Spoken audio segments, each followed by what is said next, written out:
বুঝলে অমিত দা, পশ্চিমবাংলার কোনো প্রকল্পই বন্ধ হচ্ছে না বললেন নবমুখ্যমন্ত্রী মাননীয় শ্রী শুভেন্দু অধিকারী মহাশয়। উনি বলছেন, পশ্চিমবাংলার মানুষকে আমি একটা কথা খুব পরিষ্কারভাবে জানিয়ে দিতে চাই, এই বাংলার উন্নয়নের জন্য যে সমস্ত প্রকল্প শুরু হয়েছে, মানুষের স্বার্থে যে সমস্ত কাজ চলছে, তার একটিও বন্ধ হবে না, একটিও বাতিল হবে না। সরকার বদলাতে পারে, নেতৃত্ব বদলাতে পারে, কিন্তু বাংলার মানুষের অধিকার কখনো বদলাবে না। আমি আজ বাংলার নির্বাচিত মুখ্যমন্ত্রী হিসাবে আপনাদের সামনে দাঁড়িয়ে প্রতিশ্রুতি দিচ্ছি, সাধারণ মানুষের সুবিধার জন্য চালু থাকা প্রত্যেকটি প্রকল্প আমরা আরো শক্তিশালীভাবে এগিয়ে নিয়ে যাব। যে মা লক্ষ্মী ভান্ডার পান, যে কৃষক বন্ধুর সুবিধা পান, যে ছাত্রছাত্রীরা শিক্ষার জন্য সরকারি সহায়তা পায়, যে যুবক চাকরির আশায় প্রশিক্ষণ নিচ্ছে, তাদের কারো ভবিষ্যৎ অনিশ্চিত হবে না। কারণ সরকার মানুষের জন্য, রাজনীতি করার জন্য নয়।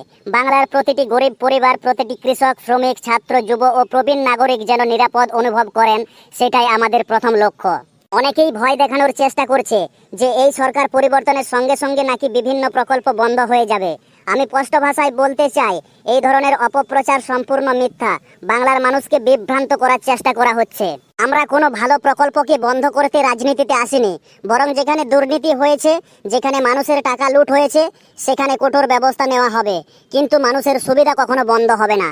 আমরা চাই বাংলার প্রতিটি জেলায় নতুন শিল্প আসুক, নতুন কর্মসংস্থান তৈরি হোক, রাস্তাঘাট, হাসপাতাল, স্কুল, কলেজ আরও উন্নত হোক। উন্নয়নের গতি থামবে না।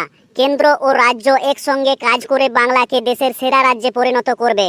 এতদিন বাংলার মানুষ শুধু প্রতিশ্রুতি শুনেছে, এবার তারা বাস্তবে কাজ দেখতে পাবে।